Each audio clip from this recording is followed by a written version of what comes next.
Bonjour tout le monde. On va faire la suite de la leçon sur les séries entières.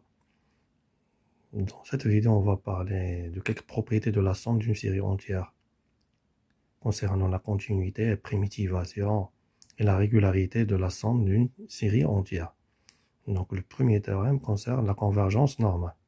Si vous avez une série entière d'une variable complexe de rayon de convergence R, alors la série converge normalement sur tout disque fermé centre 0 et de rayon ρ inclus dans le disque ouvert de convergence TOR. Donc sur tout disque fermé qui est inclus dans le disque ouvert de convergence, on a convergence normale. Même chose pour une série d'une variable réelle de rayon de convergence R, on a la convergence normale sur tout segment AB inclus dans l'intervalle ouvert de convergence. Sur tout segment AB inclus dans l'intervalle ouvert de convergence moins RR, il y a convergence normale de la série. Par suite, il y a convergence uniforme. Donc, ce théorème n'entraîne pas la convergence uniforme sur tout le disque ou bien tout l'intervalle ouvert de convergence. Il faut faire attention. Regardez l'exemple de la série géométrique, sigma xn. Sa somme, c'est 1 sur 1 moins x. Cette série ne converge pas uniformément sur tout l'intervalle ouvert de convergence. Moins 1 à regardez la suite des restes. Rn de x est égal à xn plus 1 sur 1 moins x. Son sup est égal à plus l'infini sur l'intervalle ouvert moins 1 a. Si vous calculez la limite en a de Rn de x, vous trouverez plus l'infini. Donc, pour une série d'une variable complexe de rayons de convergence R, on a convergence normale, donc uniforme, sur toute partie fermée bornée, qui est inclue dans le domaine, ou bien dans le disque ouvert de convergence. Car si vous prenez une partie fermée bornée, je peux le faire inclure dans un disque fermé de centre 0 et de rayon ρ, avec ρ inférieur strictement à R. La même chose, comme cas particulier, pour une série d'une variable réelle de rayon de convergence R, alors il y a convergence normale, et par suite uniforme, sur tout segment de la forme moins AA. D'après le théorème précédent, on a la convergence normale sur tout segment AB, qui est inclus moins RR. Pour la continuité, le théorème, qu'est-ce qu'il dit? On a une série entière de la variable complexe z, sigma a zn, de rayon de convergence supérieur strictement à 0. Alors la fonction somme, elle est continue sur le disque ouvert de convergence. Sur le disque ouvert.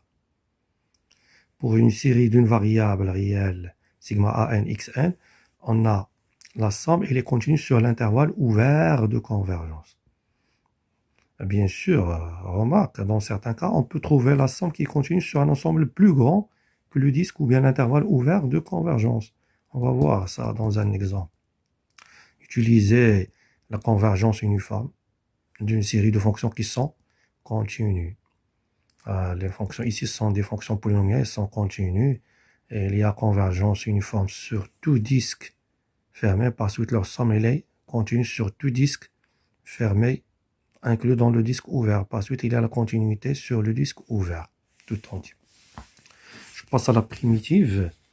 Dans ce paragraphe et les suivants, je vais considérer seulement les séries entières d'une variable réelle pour pouvoir parler de la primitive, pour intégrer, pour dériver.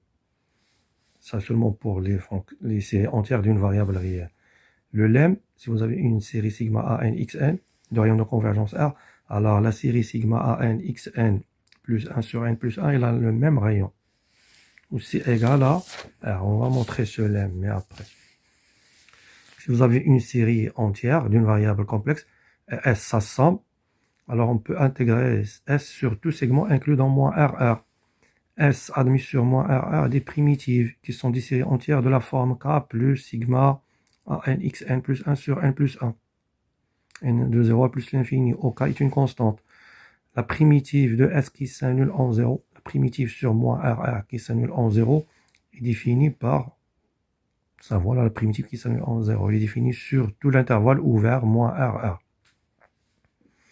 Ici, utilisez le théorème sur les séries de fonctions qu'on a déjà vu dans la dernière leçon. Théorème de primitivation. Toutes les hypothèses sont vérifiées ici. Considérez la série géométrique sigma xn sa somme, c'est 1 sur 1 moins x sur l'intervalle ouvert moins 1a. Donc, d'après ce terme, je peux primitiver terme à terme. Je primitive entre 0 et x. Je trouve quel que soit x appartenant à l'intervalle ouvert moins 1a, log de 1 moins x est égal à moins la somme n égale à 1 à plus l'infini. X à la puissance n sur n. Je change la variable, je prends à la place de x, je prends moins x. Je trouve log de 1 plus x, c'est la somme de cette série. Si x il est entre moins 1 et 1, le moins x aussi il est entre moins 1 et 1, je remplace ici. À la place de x, je mets moins x, ça donne plus x. Dérivation de la fonction somme d'une série entière. Si vous avez une série entière de rayons de convergence R, alors la série dérivée terme à terme, sigma n à n, x à la puissance n moins 1, n supérieur ou égal à 1, elle a le même rayon de convergence R. Ça, on va le démontrer. Mais après, je passe au théorème de dérivation et les dérivées successives. Si vous avez une série entière de rayons de convergence R supérieur à 0, alors la fonction somme S est de classe C1 sur l'intervalle ouvert moins RR. Et pour tout x appartenant à cet intervalle ouvert de convergence, S' de x, je l'obtiens en dérivant terme à terme. Donc je commence ici de 1, et ici par translation d'indice, et je commence à partir de 0. S aussi de classe C infini sur moins RR. Pour tout cas appartenant à n étoile, la dérivée km de S sur l'intervalle ouvert moins RR s'obtient en dérivant k fois terme à terme la série définissant S, cette série. Je dérive terme à terme, j'obtiens cette série qui commence à partir de k plus l'infini à n factoriel n sur factoriel n moins k fois x à la puissance n moins k. Ou bien par translation d'indice, il faut commencer à partir de 0. De là, je déduis quoi? Que le coefficient de la série entière sigma a n xn, les a n, qu'est-ce qu'il vérifie? Quel que soit k appartenant à n, ak est égal à la dérivée km de s en 0 sur factoriel k. Et je termine par un théorème très important. L'égalité de deux séries de rayons de convergence non nulles. Soit deux séries entières, sigma a n xn, sigma b n xn, le rayon de la première inférieur ou égal au rayon de la deuxième. Si je prends un R qui est strictement entre 0 et RA, alors quel que soit x appartenant à l'intervalle ouvert moins RA, on a l'égalité entre les deux sommes, alors je peux déduire quel que soit n, à n est égal à Bn. À ça, je le déduis dans pas mal des exemples. Si on a une série qui est nulle sur un intervalle de la forme moins RR, alors tous ces coefficients sont nuls. Voilà une série qu'on a déjà vue. Le 1 sur 1 moins x est égal à la somme de cette série sur l'intervalle ouvert moins 1 à 1. Alors, je peux appliquer le théorème précédent. Dernier théorème précédent. Je dérive terme à terme. Donc je dérive k fois sur l'intervalle ouvert moins 1 à 1. Je trouve factoriel k sur 1 moins x à la puissance k plus 1. Et je dérive terme à terme. Je commence à partir de 0 par translation d'indice. Donc ici les AN sont tous égaux à 1. Je trouve celle-là. Après division par factoriel k, je trouve 1 sur 1 moins x à la puissance k plus 1 est égal à la somme de cette série.